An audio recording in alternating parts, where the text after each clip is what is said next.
이 영상을 끝까지 보시면 우리가 학교에서 배운 인류의 역사가 얼마나 불완전한 것인지를 깨닫게 되실 것입니다. 그리고 어쩌면 오늘 밤 잠자리에 드시기 전 이런 생각을 하게 되실 겁니다.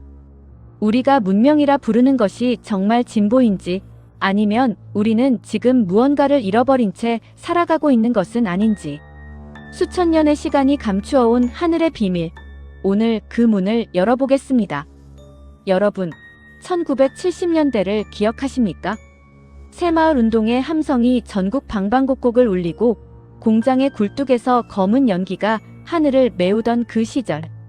우리는 그것을 발전이라 불렀고 기계가 인간을 대신하는 날이 오리라 믿었습니다. 논두렁 옆에서 라디오를 귀에 대고 기술이 세상을 바꾼다는 말을 들으며 가슴 뛰던 기억이 있으실 겁니다. 그리고 1969년 미국의 아폴로 우주선이 달에 발을 디뎠을 때 온 인류는 마침내 인간이 하늘을 정복했다고 환호성을 질렀습니다. 흑백 텔레비전 앞에 모여 숨을 죽이던 그 장면을 기억하시는 분들도 계실 것입니다. 그런데 말입니다. 그보다 수천 년 앞서 인류는 이미 하늘을 날고 있었다는 기록이 있습니다. 단순한 전설이 아닙니다. 상상의 산물도 아닙니다. 돌에 새긴 기록, 금속에 새긴 설계도, 그리고 지금도 땅속에서 발굴되고 있는 유물들이 그 사실을 말해주고 있습니다. 그 비행체의 이름은 비마나. 수천 년 전 인도의 하늘을 날았다고 전해지는 그것은 어떤 이들은 신화라고 하고 어떤 이들은 잃어버린 기술의 증거라고 합니다. 그리고 그 흔적은 인도에서만 그치지 않습니다. 놀랍게도 우리 조선 땅에서도, 남아메리카의 밀림 속에서도, 이집트의 신전 벽면에서도 발견됩니다. 오늘 우리는 그 진실을 향해 걸어 들어가 보겠습니다. 인도의 고대 서사시 라마야나와 마하바라타를 아십니까?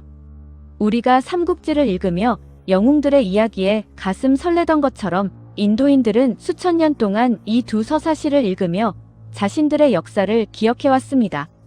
라마야나는 기원전 수천 년 전에 기록된 것으로 추정되며 총 24,000개의 시구로 이루어진 방대한 서사입니다. 전쟁과 사랑, 신과 인간의 이야기가 담긴 이 문헌은 단순한 소설이 아닙니다. 인도의 학자들은 이것을 역사적 사실의 기록으로 받아들입니다. 그런데 이 서사시 안에 놀라운 것이 담겨 있습니다. 라마야나에 등장하는 악당 라바나는 비마나를 타고 하늘을 날며 전쟁을 벌입니다. 그런데 그 묘사가 심상치 않습니다. 단순히 하늘을 나는 마법의 수레 정도가 아닙니다. 속도, 고도, 방향 전환, 적에 대한 공격 방법까지 마치 현대의 전투기 교범을 읽는 것처럼 구체적으로 기술되어 있습니다. 비마나가 구름 위를 날며 적진을 내려다보는 장면, 빠른 속도로 이동하다 갑자기 방향을 전환하는 장면, 이런 묘사는 오랫동안 학자들의 시선을 끌어왔습니다. 마하바라타는 더욱 충격적입니다. 이 서사시에는 비마나에서 발사된 무기가 적도시 전체를 불태웠다는 장면이 등장합니다. 폭발의 묘사는 마치 핵폭탄을 연상케 한다는 분석이 학자들 사이에서 꾸준히 제기되어 왔습니다. 섬광과 함께 모든 것이 재로 변했다는 기록, 살아남은 자들의 머리카락과 손톱이 빠졌다는 기록, 강물조차 뜨겁게 끓었다는 기록, 방사선 피폭의 증상과 이상하리만큼 닮아 있습니다.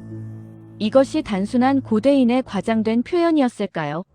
아니면 그들이 실제로 목격한 것을 있는 그대로 적어 내려간 것이었을까요? 그런데 비마나는 서사시 속 이야기로만 존재하지 않습니다. 바이마니카 샤스트라. 이 이름을 들어보신 적이 있으십니까? 1904년에서 1923년 사이 인도의 판디트 수바라야 사스트리라는 학자가 이 문헌을 세상에 내놓았습니다. 그는 이 내용을 오래된 고대 문헌에서 옮겨 적었다고 주장했습니다. 바이마니카 샤스트라에는 비마나의 구체적인 설계 원리가 기록되어 있습니다. 기체의 외형, 사용되는 금속의 종류와 재련 방법, 조종사가 숙지해야 할 기술 항목들, 그리고 가장 충격적인 것은 추진 연료로 수은을 사용한다는 내용입니다. 수은 소용돌이를 이용해 추진력을 만들어낸다는 이 개념은 현대의 이온 추진, 엔진 원리와 기묘하게 닮아 있다고 일부 과학자들은 말합니다. 이온 엔진은 현재 나사의 무인 탐사선에 실제로 사용되는 기술입니다. 연료 효율이 극도로 높고 장거리 비행에 적합한 이 엔진의 원리를 고대 문헌이 이미 언급하고 있다는 사실. 쉽게 지나칠 수 없는 대목입니다. 물론 주류 과학계는 이를 인정하지 않습니다. 그러나 1974년 인도 항공학회에서 이 문헌을 분석한 결과 기술적으로 완전히 불가능한 내용만은 아니라는 결론이 나왔습니다. 특히 대기층의 구분, 비행 고도에 따른 기압, 변화 개념, 비행 중 조종사의 신체 보호 방법 등은 현대 항공과학과 놀랍도록 일치하는 부분이 있었습니다. 항공 역학에 대한 개념, 금속을 가공하는 방법, 대기층의 개념. 기원전의 인류가 이것을 어떻게 알았을까요? 누군가에게 배운 것이었을까요? 아니면 직접 경험한 것을 기록으로 남긴 것이었을까요? 이제 시선을 조금 돌려보겠습니다. 지금으로부터 430여 년 전, 우리 조선 땅에서 일어난 이야기입니다. 임진왜란이 발발한 1592년, 일본군이 남해안을 통해 북상하던 그 무렵, 경상도 어딘가에서 기이한 물체가 하늘을 날았다는 기록이 전해집니다. 그 이름은 비거, 날아다니는 수레라는 뜻입니다. 조선 후기 실학자 이규경이 쓴 오주연문장 전산고에는 이런 기록이 남아 있습니다.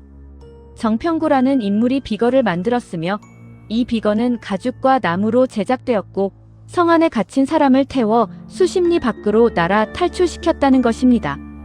당시의 거리 단위로 수십 리는 오늘날로 따지면 수십 킬로미터에 해당합니다. 단순한 연 혹은 글라이더 수준이라면 사람을 태우고 그 거리를 날기는 어렵습니다. 기록만 있고 실물은 남아있지 않습니다. 그러나 기록은 분명 존재합니다. 오주연문장 전상고는 실학자가 직접 편찬한 백과사전 성격의 문헌으로 근거 없는 풍문을 함부로 기록하는 성격의 책이 아닙니다. 이규경은 조선 후기 가장 엄밀한 고증을 추구했던 학자 중 한 명이었습니다. 그가 이 내용을 기록으로 남겼다는 것 자체가 비거의 존재를 완전히 허구로 볼 수 없는 이유 중 하나입니다. 또 하나 주목할 점이 있습니다. 비거의 기록에는 사용 목적이 구체적으로 명시되어 있습니다. 전쟁 중 인명을 구출하기 위한 것이었습니다. 이것은 단순히 누군가가 상상한 비행 장치가 아니라 실제 전시 상황에서 실용적으로 쓰였다는 의미입니다.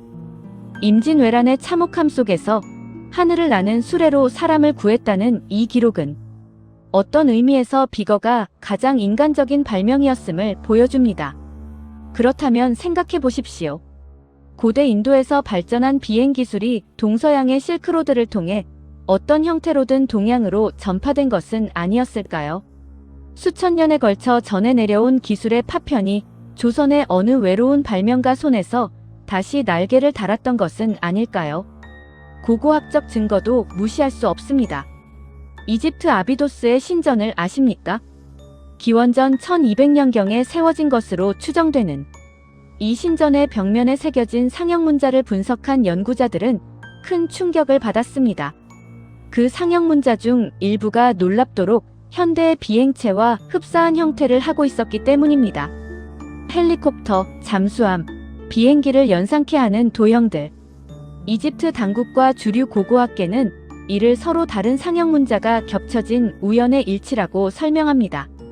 오래된 벽면에 나중에 다른 내용이 더 새겨지면서 이상한 형태가 만들어졌다는 것입니다. 그러나 단순히 겹침으로 설명하기에는 그 형태가 지나치게 정교합니다.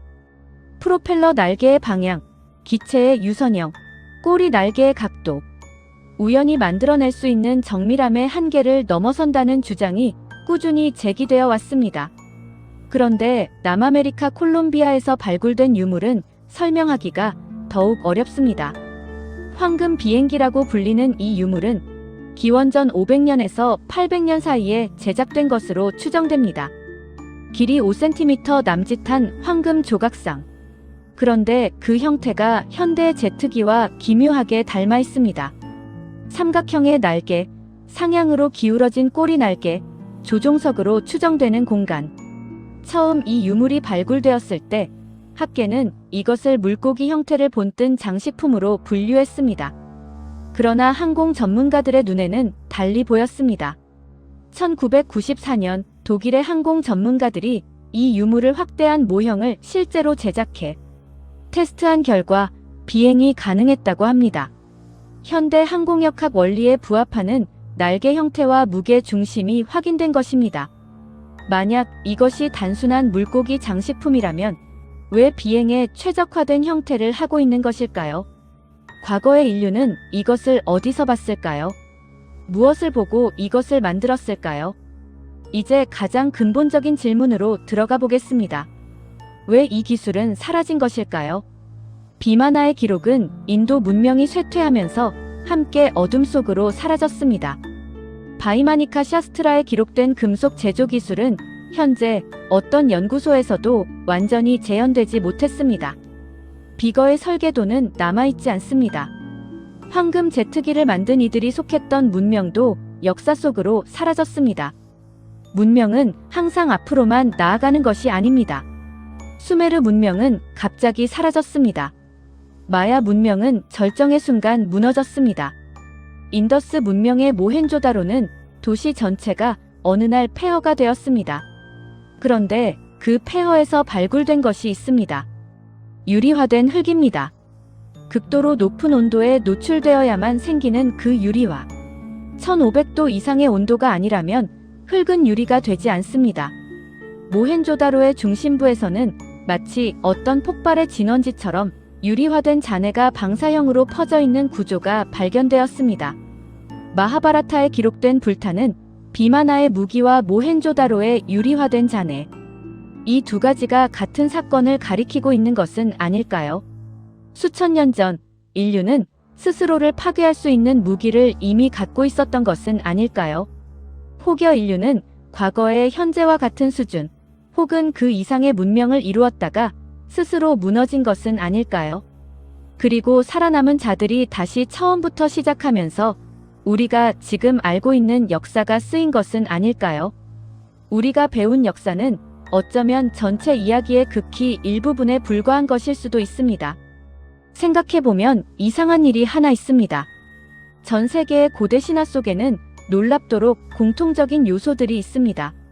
하늘에서 내려온 신들, 하늘을 나는 탈 것, 하늘에서 쏟아지는 불, 수메르의 신화, 인도의 베다, 이집트의 파피루스, 그리고 우리 삼국사기에도 하늘에서 내려온 존재에 대한 기록이 있습니다. 가야의 시조 수로왕도, 신라의 혁거세도 하늘에서 내려온 존재와 연결되어 있습니다. 그 시대 우리 선조들이 기록한 것도 결국 같은 하늘 이야기였습니다.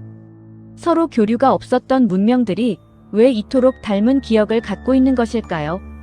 각자가 상상으로 이야기를 꾸며냈다면 어떻게 이렇게 동일한 요소들이 반복될 수 있는 것일까요?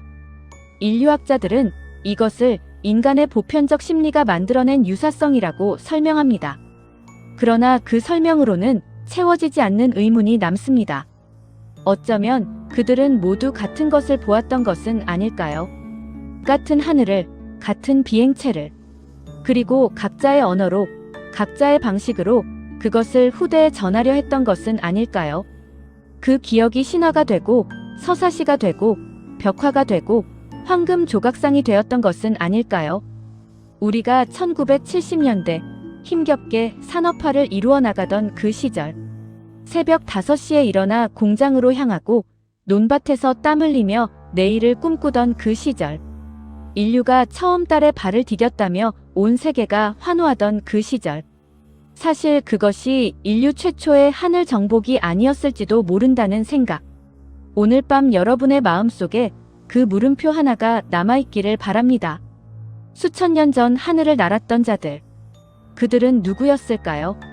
신이었을까요? 인간이었을까요? 아니면 우리가 아직 이름 붙이지 못한 어떤 존재였을까요? 그리고 그 기술은 지금 어디에 있는 것일까요? 땅속에 묻혀 있는 것일까요? 아니면 누군가가 의도적으로 지워버린 것일까요? 지금 이 순간에도 지구 어딘가의 땅속에서 혹은 우리가 아직 해독하지 못한 고대 문헌 속에서 그 답이 잠들어 있을 것입니다. 어쩌면 그 답을 찾아내는 것은 지금 이 영상을 보고 계신 여러분, 세대가 살아오면서 쌓아온 지혜와 경험이 필요한 일인지도 모릅니다. 여러분께 여쭤보고 싶습니다. 인류의 역사 속에서 완전히 사라져버린 기술, 여러분이 가장 안타깝게 생각하시는 것은 무엇입니까?